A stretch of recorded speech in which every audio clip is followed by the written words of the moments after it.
She heard someone breathing under her bed, but no one was there. If you're brave enough to stay until the end, subscribe.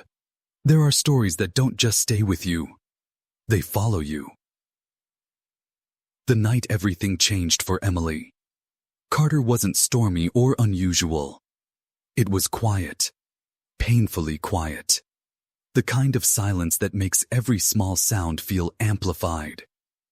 At 2:18 a.m., she shot upright in bed, breathing hard, heart pounding. She didn't know what woke her, but something felt wrong. The air in her apartment felt thick, heavy, and unmoving, as if she wasn't alone. Then she heard it. A slow, steady exhale, coming from directly beneath her bed. Not a creak in the floorboards, not the shifting of old wood, but a breath. Deep, rhythmic, unmistakably human. She froze, her hands shaking under the covers. For a moment she wondered if she was still dreaming, but the sound continued, soft and steady, completely out of sync with her own breathing. Every instinct told her not to move, not to speak, not to breathe too loudly. When she finally forced herself to grab her phone and turn on the flashlight, she leaned over the edge of the mattress as slowly as she could. The light trembled in her hand as she aimed it into the darkness under the bed. Nothing. Bare floor. No movement. No intruder. No explanation. But the sound had been real. She knew it. Hours later, she still sat awake, glued to the corner of the room with every light on, replaying the noise in her head. By sunrise, she convinced herself it had to be exhaustion. Too much overtime, too little sleep. Her job as a night shift manager at a grocery warehouse meant long hours, and she blamed fatigue for making her hear things. Yet deep down, she couldn't shake the dread that something had changed in that room.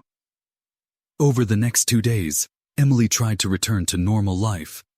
She went to work, talked to her sister, on the phone, forced herself to laugh at jokes she didn't hear. But when night came, she found excuses to stay awake. She cleaned. She reorganized shelves. She scrolled endlessly on her phone, anything to avoid lying in the dark. But on the third night, the breathing returned. The breathing wasn't subtle this time. It was louder, closer, as if whoever, or whatever, was beneath Emily's bed wanted her to hear it. The steady inhale and exhale rose and fell like someone trying to keep calm. She sat perfectly still, afraid that any movement would provoke a response.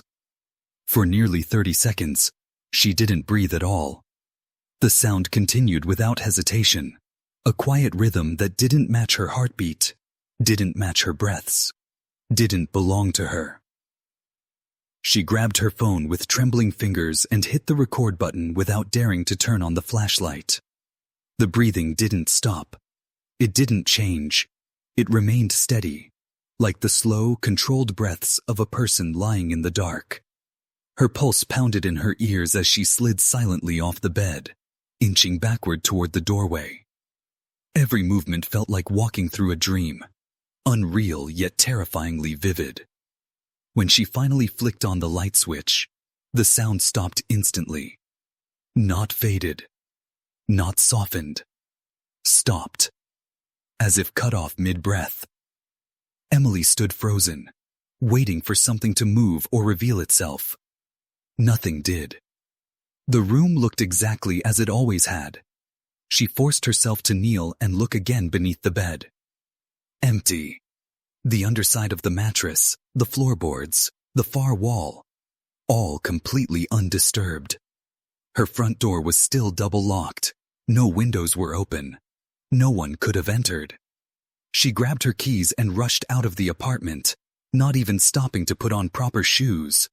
She drove to her sister's house and slept on the couch, refusing to explain more than, "Something weird happened." In the morning, she played the audio she captured. There was a faint sound, a breath-like pattern, but it wasn't clear or identifiable. Her sister dismissed it as background noise, maybe the AC, maybe the building, but Emily knew the difference. She had heard it with how her own ears, inches from where she slept. When she returned to her apartment later that afternoon, everything looked normal. Nothing had been moved. But something felt wrong. A heaviness lingered in the air, and a strange tension settled at the base of her spine. That night, she sat awake on her couch, refusing to go near the bedroom. At exactly 2:11 a.m., from the silent hallway, she heard something that made her blood run cold. A single soft exhale. Coming from her bedroom, the sound lasted only a second. A quiet exhale drifting out from her dark bedroom. But it was enough to freeze Emily in place. She stayed on the couch, gripping the blanket like a shield, barely able to think.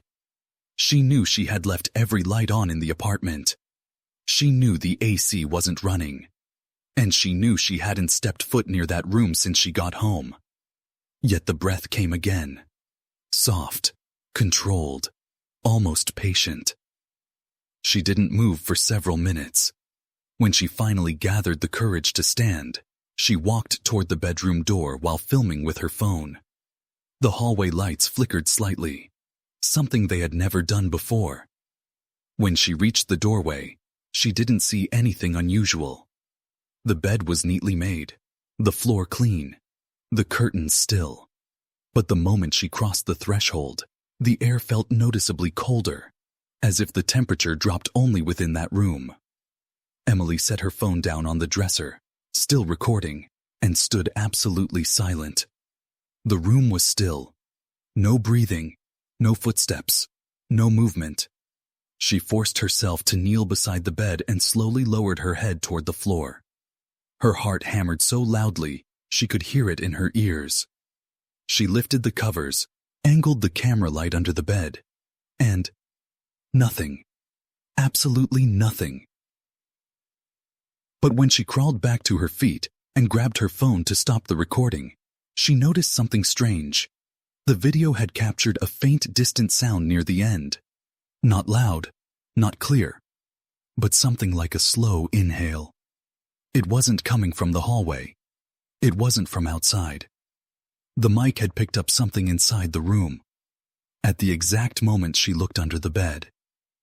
Determined to get evidence, she set her phone to record audio continuously while she sat against the wall. Minutes dragged by. The room was painfully silent. The kind of silence that presses against your ears. She almost started to believe nothing would happen. Almost.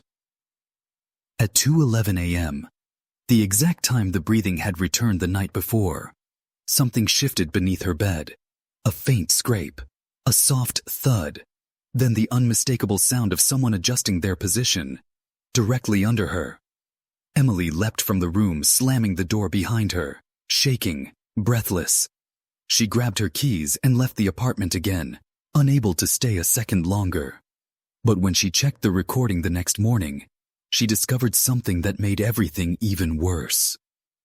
The audio didn't just capture breathing. It captured breathing that didn't match her pattern, her timing, or her pace. Someone, or something, was breathing only in the moments she held her breath. Emily didn't return to the apartment for almost a full day. She stayed at her sister's house, barely speaking, replaying the audio over and over until she felt physically sick. The sound was subtle, but deliberate. A slow inhale, a slow exhale, timed perfectly with the moments she went silent. As if whatever was in that room was listening to her, waiting for her. By late afternoon, she forced herself to go back and pack a few essentials. She didn't plan on staying another night, but she needed clothes, documents, and her laptop. When she unlocked the apartment door, she immediately sensed that same heaviness in the air. A strange, tense stillness that made the hairs on her arms rise. Nothing in the living room looked touched, but the hallway leading toward the bedroom felt colder, the air almost stale. She stepped inside the bedroom cautiously. Everything was in place. The bed made, closet doors closed, curtains still. But something felt different, as if the room had been disturbed and then carefully put back. Emily approached her nightstand to grab her charger. And that's when she noticed it. Her phone, which she had left on the dresser overnight, wasn't there. She found it under the bed, placed neatly against the wall. She hadn't dropped it. She hadn't been near the bed when she fled. Someone, or something, had moved it. With shaking hands, she unlocked the device. A new recording had been saved automatically when the phone was moved. She tapped it, expecting silence, maybe static. But instead, she heard faint shuffling sounds, cloth moving, something brushing the floor. Then, at the 9-second mark, there was a low, controlled breath. So close to the microphone it sounded like it was pressed against it. She dropped the phone immediately, panic burning in her chest. She grabbed her bag, didn't bother checking the dresser or closet, didn't look under the bed. She ran out of the room and slammed the apartment door behind her. She couldn't breathe, couldn't think. Everything inside her screamed that she needed to get away. But that night, after she reached her sister's house and tried to sleep, something even more disturbing happened. At exactly 2:11 a.m., her phone, the same phone she'd taken with her, began playing the recording on its own. She hadn't opened the file. She hadn't touched the screen. The phone lit up by itself, the audio began, and for a few seconds she listened, frozen. The final sound on the recording wasn't breathing. It was a faint whisper, so soft she almost missed it. "Where did you go?" Emily stared at her glowing phone in the dark guest room, her heart pounding so loudly she thought it might drown out the recording. The whisper was faint, shaky, almost strained. Not supernatural, not electronic distortion, but human. Someone had been close enough to her phone's microphone to speak directly into it. She turned the device off and set it on the table, terrified to even touch it again. She didn't sleep that night. The following morning, her sister insisted they contact the apartment management. Emily agreed, though her voice trembled the entire time she explained the situation. The sounds, the recordings, the phone being moved, the whisper. The manager didn't laugh or dismiss her. Instead, he went quiet and simply said, "This isn't the first complaint we've had from that unit." He didn't elaborate, but his tone made Emily's stomach twist. Later that afternoon, the building maintenance supervisor called back with something unsettling.